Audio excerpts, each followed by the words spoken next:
Good morning friends, কেমন আছো তোমরা সবাই? আমার চ্যানেল ইতিয়ান ওয়েসিস লাইফস্টাইলে তোমাদের সবাইকে জানাচ্ছি অনেক অনেক ওয়েলকাম। তো দেখো, সব থেকে বেশি ঠান্ডা মনে হচ্ছে আমার পড়েছে। আমি মেয়েকে বাসে তুলতে গেছিলাম, আর পুরো ঢেকে ঢুকে একদম পুরো মাথা টাথা ভালো করে ঢেকে তারপরে গেছি। প্রচণ্ড ঠান্ডা লাগছে আর জমিয়ে ঠান্ডা পড়েছে। ব্লগটা আজকের এখান থেকেই আমি স্টার্ট করছি। তো ফ্রেন্ডস দেখো, চলে এসেছি ছাদে। একদম গেটটা খুললাম, খুলে সোজা ছাদে, ঘরের মধ্যেও আর ঢুকিনি। আর তোমাদের সাথে আমি আজকের একটা জিনিস শেয়ার করব বলেই মেনলি ছাদে আসলাম। তো দেখো আমার গোলাপটা, দেখো এই যে আমার গোলাপ রানী আজকেই ফুটেছে। আমার সব থেকে পছন্দের কালার একটা, দেখো আজকে গোলাপটা ফুটেছে। কেমন লাগছে বলো? এই গাছটা না একদম ছোট্ট অবস্থাতে নিয়ে এসেছিলাম। তো গাছটা আমি আমার মানে বেডরুমের জানালাতে রেখেছিলাম, কিন্তু ভালো ফুল আসছিল না। তো তার জন্য আজকে আমি মানে মাসখানেক আগে আমি চিলেকোঠার ছাদে গাছটাকে তুলে দিই। তো দেখো গাছটার চেহারাটা দেখো, দেখেছো? দেখো সঙ্গে কিছু অরেঞ্জ কাঁদাও ফুটেছে। তো দেখো আমার এই ফুলের গাছগুলো, যার জন্য আমি ছুটে আজকে ছাদে চলে এসেছি তোমাদের সাথে এগুলো শেয়ার করব বলে। তো কেমন লাগলো আমার এই গোলাপ ফুলের গাছটা প্লিজ কমেন্ট করে জানিও। আর দেখো আমার শাশুড়ি মা, এই দেখো হোয়াইট কালারের গোলাপ ফুলের ছড়াছড়ি। আর প্রচুর আমাদের মানে চিলেকোঠার ছাদে প্রচুর গোলাপ ফুলের গাছ আছে, আর ভ্যারাইটি কালার। পুরো ছাদ মানে গোলাপে ভরে থাকে। তো তোমাদের সাথে সব কিছুই আস্তে আস্তে শেয়ার করব। তো এখন নিচে যাব, বাসি ঘরদর ঝাড় দেবো, ঝাড় দিয়ে পরিষ্কার করে কী কী রান্নাবান্না করব তোমাদের সাথে সব কিছুই শেয়ার করব। তো চলো ফ্রেন্ডস, পাশে থেকো, তো দেখতে থাকো ব্লগটা। তো দেখো ফ্রেন্ডস, এখানটায় কেটে নিয়েছি আলু আর পেঁয়াজ কলি। এইখানে মুসুর ডাল টমেটো দিয়ে সেদ্ধ করে রেখেছি, ভাতটাও হয়ে এসছে। আর এখানটায় এখন ভাজাটা করব, জাস্ট কালো জিরেটা ফোড়নটা দিয়েছি।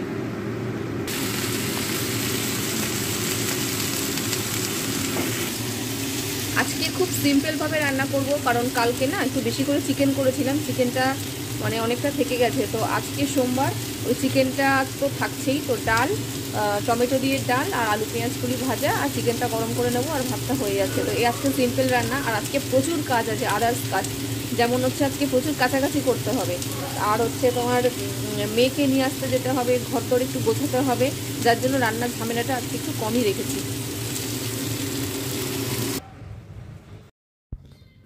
তো ফ্রেন্ডস দেখো, এখানটায় আমার আলু আর পেঁয়াজ কলি ভাজা হয়ে গেছে, টমেটো দিয়ে ডাল করেছি সেটাও হয়ে গেছে। আর যেহেতু শাশুড়ি মা আর আমার হাজব্যান্ড একটু বেরোবে, তার জন্য ওদেরকে খেতে দিয়ে দিচ্ছি। আর এখানটায় ওদেরকে ডিমের পোচ করে দিচ্ছি। তো আলু ভাজা, আলু পেঁয়াজ কলি ভাজা ডাল দিয়ে খাবে, তো একটা করে ডিমের পোচ করে দিচ্ছি।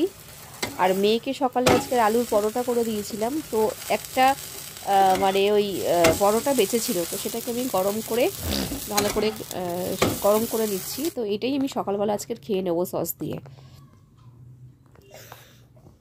তো পরোটাটা যা ইয়াম্মি খেতে হয়েছিল না, নিজে বানিয়েই নিজেই প্রশংসা করছি।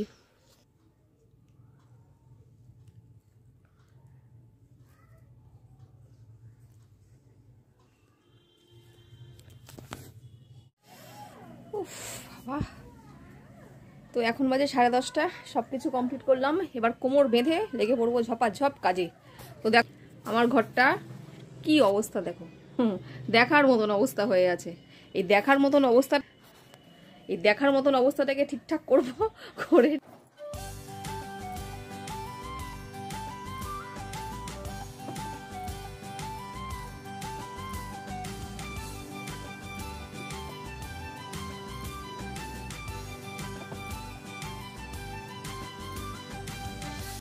তো বন্ধুরা, আপাতত বিছানাটা গোছানো হয়েছে। তো দেখো এই যে বিছানাটাকে গুছিয়ে ফেলেছি।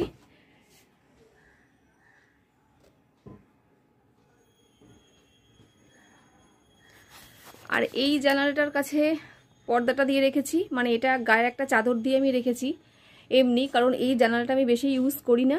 কারণ কি, ওটা হচ্ছে তোমার নর্থ সাইড, প্রচণ্ড পরিমাণে ঠান্ডা হাওয়া আসে। যার জন্য ওইটা আমি ইউজ করি না, ওটাকে এমনি মানে আটকে রেখে দিয়েছি। আর ইউজ হয় হচ্ছে আমার এই জানালাটা বেশিরভাগ। আর এইদিকের অবস্থা দেখো, এক গামলা এদিকে বাসন পড়ে আছে, বারান্দায় পড়ে আছে, বেসিনের পাশে কতগুলো বাসন, গ্যাস মোছা হয়নি। এদিকে 12টা বাজতে যায়, মেয়েকে নিয়ে আসতে যাব, তো ফটাফট বাসনগুলো আগে গুছিয়ে ফেলি।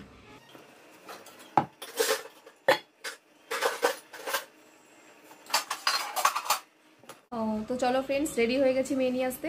এবারে দেখো এই যে এই বাসনের তাকটা গোছানো কমপ্লিট, দেখো এই বাসনের তাকটা গোছানো কমপ্লিট।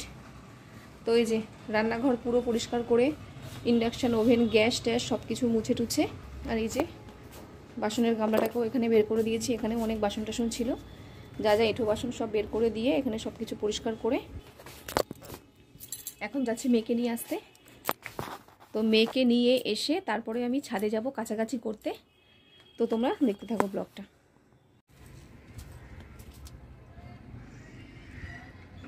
তো ফ্রেন্ডস দেখো, সমস্ত কিছু কেচে ধুয়ে জামা কাপড় এই দেখো সব মেলে দিয়েছি।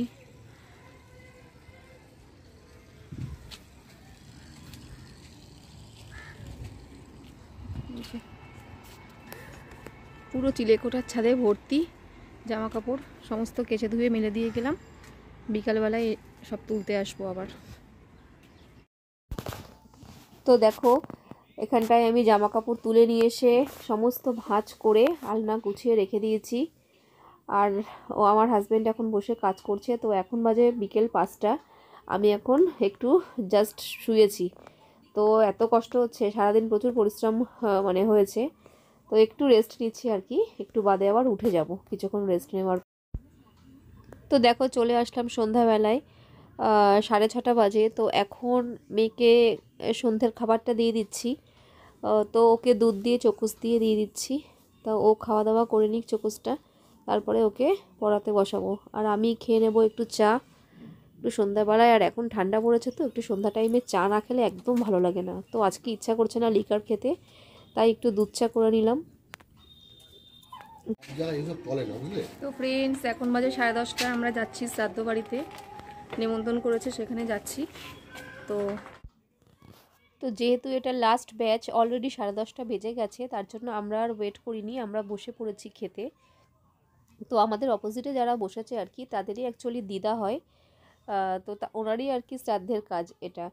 তো যাই হোক, আমরা এখানটা খেতে বসে গেছি। তো প্রথমে ঘি দিয়ে শুরু করেছিল। তো তারপরে ছিল ভেজ ডাল, বেগুনি, দই কাতলা, পাবদা মাছ, চাটনি, পাঁপড়, মিষ্টি, আইসক্রিম, মানে পরপর লাস্টে পান ছিল। তো ফ্রেন্ডস চলে এসেছি শ্রাদ্ধ বাড়ি থেকে এখন। তো অনেক রাত হয়ে গেছে, এখন বাজে রাত্রি 11:15।